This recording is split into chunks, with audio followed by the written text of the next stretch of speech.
Hello everyone, कैसे हैं आप सब।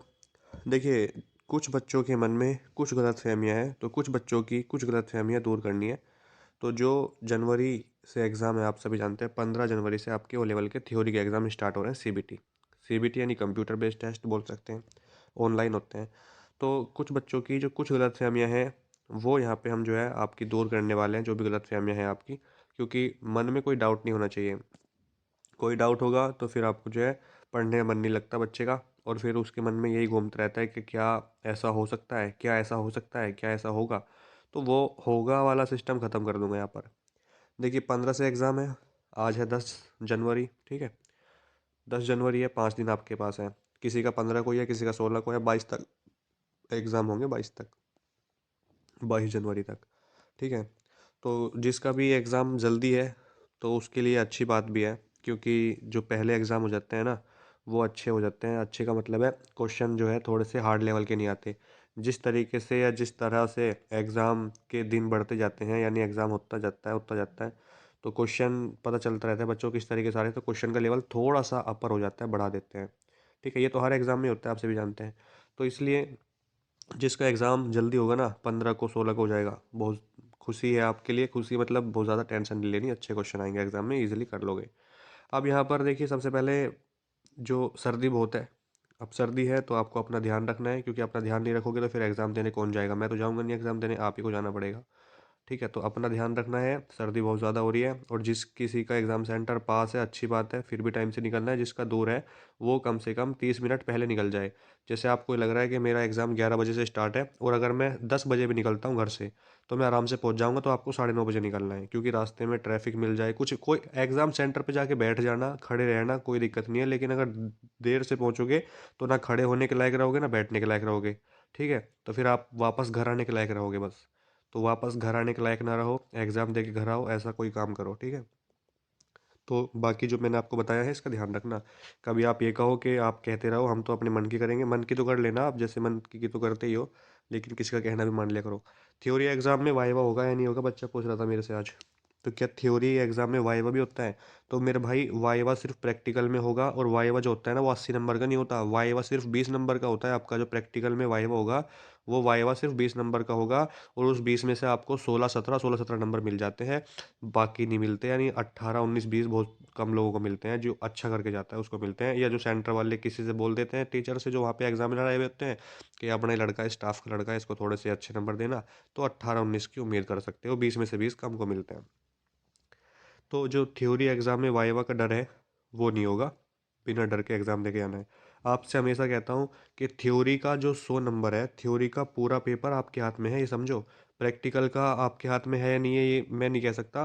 कह भी सकता हूँ, नहीं भी, क्योंकि मेहनत जो करके जाएगा बच्चा वो लेके आ सकता है। लेकिन थ्योरी में हेर फेर हो जाता है, उसमें सॉरी, प्रैक्टिकल में हेर फेर हो जाता है थोड़ा बहुत ऊपर नीचे। लेकिन थ्योरी का पूरा पेपर आपके हाथ में है, आराम से करके आओगे, जितने क्वेश्चन आते हैं उतने करके आओ, नंबर पूरे मिलते हैं, काटा पिट्टी कुछ नहीं होगी। क्वेश्चन हिंदी में आएगा या इंग्लिश में, तो भाई साहब क्वेश्चन हिंदी में भी आता है, क्वेश्चन इंग्लिश में भी आता है। जिस लैंग्वेज में आप कंफर्टेबल हैं, पढ़ सकते हैं, क्वेश्चन को समझ सकते हैं, उसमें पढ़ो क्वेश्चन को और अपना आंसर करो, ठीक है। आप हिंदी में पढ़ोगे तब भी कोई दिक्कत नहीं है, हिंदी वाले हिंदी में, इंग्लिश वाले इंग्लिश में। और जो बाइलिंगुअल है कि जी हम तो दोनों में पढ़ते हैं, तो दोनों में पढ़ना है क्वेश्चन आपको, फिर आंसर भी लगाना है उसका। कभी क्वेश्चन पढ़ दो, आगे बढ़ जाओ, ऐसा नहीं है। तो क्या ऐसा भी होगा कि क्वेश्चन छोड़ के हम आगे बढ़ सकते हैं? बिल्कुल ऐसा भी हो सकता है, आप क्वेश्चन को मिस करके, स्किप करके जो है आगे बढ़ सकते हैं, अगर आंसर नहीं पता। लेकिन ऐसा करना नहीं है। अगर किसी क्वेश्चन का आंसर नहीं आ रहा है ना, तो उसको छोड़ना नहीं है, उसको करके आगे बढ़ना है, क्योंकि उतना टाइम नहीं रहेगा कि आपके पास कि आप उसको वापस से आके सही करें, ठीक है। थर्ड क्वेश्चन में है, एक क्वेश्चन पे 30 सेकंड रुकना जरूरी है। ट्रिपल सी एग्जाम आपने दिया होगा, तो और दिया होगा, तो उसमें क्या होता है भाई, 90 मिनट की समय मिलता है। 90 मिनट का समय मिलता है और 100 क्वेश्चन आते हैं। तो उसमें एक क्वेश्चन पे रुकना कंपलसरी हो जाता है 30 सेकंड। एक क्वेश्चन पे 30 सेकंड रुकना कंपलसरी होता है। तो ओ लेवल में ऐसा नहीं होता, जैसा बच्चे बताते हैं। एक क्वेश्चन पे 30 सेकंड रुकना जो है ज़रूरी नहीं होता है। आप अपने जो क्वेश्चन का आंसर है वो 10 सेकंड में दे लो, 15 सेकंड में दे लो, या 5 सेकंड में दे लो, या ना दो, आगे बढ़ सकते हो, कोई दिक्कत नहीं है, ठीक है। क्योंकि इसके हिसाब से आपको ये कहा है नाइलेट ने कि आप 60 मिनट में पेपर दे घर जा सकते हैं।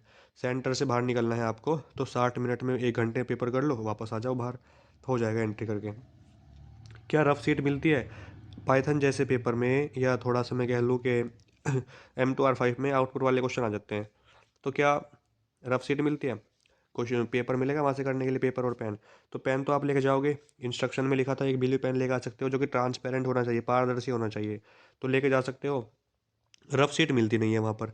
आपका जो एडमिट कार्ड होगा ना, 2 पेज का लेके जाना निकलवा के, 2 प्रिंट, यानी 2 प्रिंट का मतलब है उसको वो 2 पेज में निकलवा लेना, आधा आधा करके। इंस्ट्रक्शन 1 पेज पे आ जाएंगे और ऊपर की इन्फॉर्मेशन 1 पेज पर, 2 पेज में निकल जाएगा।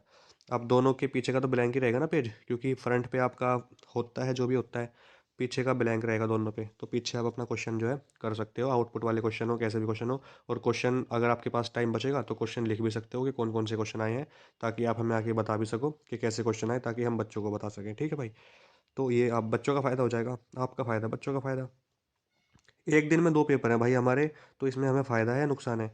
तो अगर आपके एक दिन में 2 पेपर हैं ना, तो आपको फिर फ़ायदा भी नहीं है, नुकसान भी नहीं है। क्यों ऐसा, क्यों? तो ऐसा इसलिए है, जैसे मान लो इसमें छुट्टी तो मिलती नहीं है, ऐसा तो है नहीं कि 15 को एग्ज़ाम होने के बाद डायरेक्ट 20 को होगा आपका। अगर 15 को किसी का है ना एक पेपर, तो 16 को है दूसरा, लेकिन आपके तो 15 को ही दोनों हो जाएंगे। तो एक दिन में टेंशन नहीं बट रही है ना आपकी, क्या दिक्कत है फिर? अभी पढ़ के जाओ जितना पढ़ना है एग्जाम में, और उसी दिन जो है दोनों पेपर हो जाएंगे आपके। एक दिन में टेंशन खत्म हो जाएगी, और आपको फिर बार बार भी एग्जाम सेंटर पे नहीं जाना घर से कि वहाँ पेपर भी आज एक दिन में आपका काम निमट जाएगा। ठीक है, क्योंकि किसी किसी बच्चे के फिर नेक्स्ट डे में कोई दूसरा एग्जाम है, तो उसके लिए अच्छी बात भी है। तो एक ही दिन में एग्जाम हो रहे हैं दो, बहुत बढ़िया है, नुकसान नहीं है, फ़ायदा ही है। सबसे बड़ा सवाल और सबसे ज़्यादा पूछा जाने वाला सवाल है एग्ज़ाम सेंटर पे, हेल्प हो जाएगी क्या? क्या कुछ ले दे के हो सकता है? तो ले दे के हो सकता है या नहीं हो सकता भाई, इस बारे में मैं कुछ नहीं कह सकता, ना मैं इस बारे में जानता हूँ। अब इस बारे में मैं क्यों बात कर रहा हूँ यहाँ पर, जब नहीं जानते तो बात मत करो, ये बात सही है आपकी बिल्कुल। लेकिन भाई कुछ बच्चों के मन में जो गलत फहमियाँ हैं ना, वो गलत फहमी यहाँ पर निकाल रहा हूँ मैं। गलत फहमी ये है बच्चों के मन में कि हमारी तो जान पहचान है, हमारे तो सेंटर पे सेटिंग है। सेटिंग है मतलब सेटिंग वो वाली नहीं, दूसरी सेटिंग है कि ले दे के हो जाएगा और हम जो है करवा लेंगे हम तो अपना। तो ये जो करवाले वाले बच्चे होते हैं ना भाई, बाद में रोते भी हैं फिर ये। अब एग्ज़ाम सेंटर पे चलो होगी आपकी जान पहचान, हो सकती है थोड़ी बहुत हेल्प आपकी एग्जामिनर से या किससे, मैं नहीं जानता, लेकिन मैं यहाँ पे नहीं बोल सकता किससे है। लेकिन फिर जो है ऐसा भी वहाँ पर ऐसा भी हो सकता है कि आपको जिससे आपकी बातचीत हुई है वो नज़र ही ना आए इधर उधर। ठंड बहुत है ना, कोहरा बहुत है, दिखता नहीं है फिर वो इधर उधर। तो कहाँ चला गया कहाँ नहीं, फिर ढूंढती रहेंगी आपकी निगाहें। ठीक है तो निगाहें हमको ढूंढने की, न जाने हम कहाँ होंगे, ये वाला सीन हो जाएगा आपके साथ। तो अभी टाइम है, पढ़ लो। पढ़ लोगे तो पास होने की उम्मीद रहेगी भाई, और नहीं पढ़ के जाओगे तो फिर ना तो पास होने की उम्मीद रहेगी, और ना जिसको आप ढूंढ रहे हो ना उसको आने की उम्मीद रहेगी। तो इसलिए ओ लेवल का एग्ज़ाम है, कोई ये ट्रिपल सी एग्ज़ाम तो नहीं है कि चलो हो जाएगा कुछ। तो मैं आपसे फिर कह रहा हूँ, जितना समय है पढ़ने में लगाओ, क्योंकि क्वेश्चन एमसीक्यू बेस्ड आएंगे, तो वहाँ पे जो है आप आराम से उसको करके आ सकते हैं। एक सवाल और बता रहा हूँ यहाँ पर मैं आपको, सुनिएगा ज़रूर। कि क्वेश्चन ट्रिपल सी में जिस तरीके से ट्रू फॉल्स के आते हैं, ट्रू और फॉल्स के, तो क्या वो लेवल में भी ट्रू फॉल्स के क्वेश्चन आएंगे? तो मेरे भाई ट्रू फॉल्स के क्वेश्चन नहीं आएंगे ऐसे, यानी क्वेश्चन देके ट्रू और फॉल्स नहीं देगा, ऑप्शन में 4 ऑप्शन देता है, और 4 ऑप्शन में से ऐसे मैचिंग के भी देता है आपको कि मिलाओ किस पे। यहाँ पे 4 शॉर्टकट की लिख देगा, मान लो यहाँ पे लिख देगा control C, control V, control F, ठीक है, और कंट्रोल बी। तो इधर लिख देगा बोल्ड, इधर लिख देगा आपका पेस्ट, इधर लिख देगा फाइंड एंड रिप्लेस, इधर लिख देगा कॉपी। तो मिलानी होती है, या वैसे मिलाना नहीं आपको कर्सर से, नहीं। 4 ऑप्शन बनाएगा फिर, ए बी सी डी करके। तो पहले तो मिलाएगा कि पहले नंबर का, यानी ए का बी है, और तीसरे का डी है, दूसरे का, इस तरीके से करके 4 ऑप्शन बना देगा। फिर राइट आंसर कौन सा लग रहा है आपको, उसके हिसाब से आपको चूज़ करना पड़ता है। तो मैचिंग में ऐसे देगा। ट्रू फॉल्स में मिलाने के लिए दे देता है कि इस क्वेश्चन का आंसर जो है ट्रू होगा, फॉल्स होगा, मे बी यानी शायद, कैन नोट से ऐसे करके दे देता है। 4 ऑप्शन बना के देगा, मतलब कहने का ये ट्रू फॉल्स में डायरेक्ट क्वेश्चन नहीं देगा आपको वो। तो ये बात आपको याद रखनी है। तो जो बच्चा भी एग्ज़ाम देने जा रहा है, वो सबसे पहले अपनी तैयारी के साथ जाए, किसी के भरोसे या किसी के चक्कर में ना आए, क्योंकि दलाल बहुत घूमते हैं। क्योंकि आप सभी जानते हैं कि कुछ ना कुछ मिल जाए किसी बच्चे से, तो ऐसे किसी के एग्जाम सेंटर पे बहुत मिलते हैं आपको कि लाओ एडमिट कार्ड पकड़ाओ, अभी करवा दें सेटिंग, अंदर जान पहचान बहुत है। ठीक है, जीजा जी का होटल है, तो जीजा जी का होटल ही तो नहीं है, ये तो दिक्कत है। जीजा जी का होटल होता तो समझ लेते हैं। ठीक है, वो तो नैलेट का सेंटर है भाई। और दिल्ली जैसे स्टेट में बहुत ज़्यादा मुश्किल है, सख्ताई बहुत है। तो इसलिए आपको एक सलाह है, भाई और बहन जो भी है सुन रहा है, सलाह यही है कि किसी के चक्कर में नहीं आना, अपनी मेहनत से एग्ज़ाम दे के आना है। जितना भी पढ़ाई की है, अपने ऊपर विश्वास होना चाहिए, कॉन्फिडेंस होना चाहिए कि जो मैंने पढ़ाई करी है, मैं इस पढ़ाई के बलबूते में पास हो जाऊंगा। और पास हो जाऊंगा तो मतलब हो ही जाऊंगा, फेल होने की कोई उम्मीद नहीं। नेगेटिव थॉट्स नहीं आने दिमाग में, अच्छे पॉजिटिव थिंकिंग होनी चाहिए, और पॉजिटिव थिंकिंग होगी तो ज़रूर पास हो जाओगे आप। ठीक है, बाकी अभी इसके बाद प्रैक्टिकल भी देना है, तो उसकी भी तैयारी करनी है आपको। तो जो है कंटिन्यू लगे रहो, अभी फरवरी तक कोई आपको प्रॉब्लम नहीं आनी चाहिए, ठीक है। चलिए मिलते हैं नेक्स्ट वीडियो में। Thank you, bye, take care.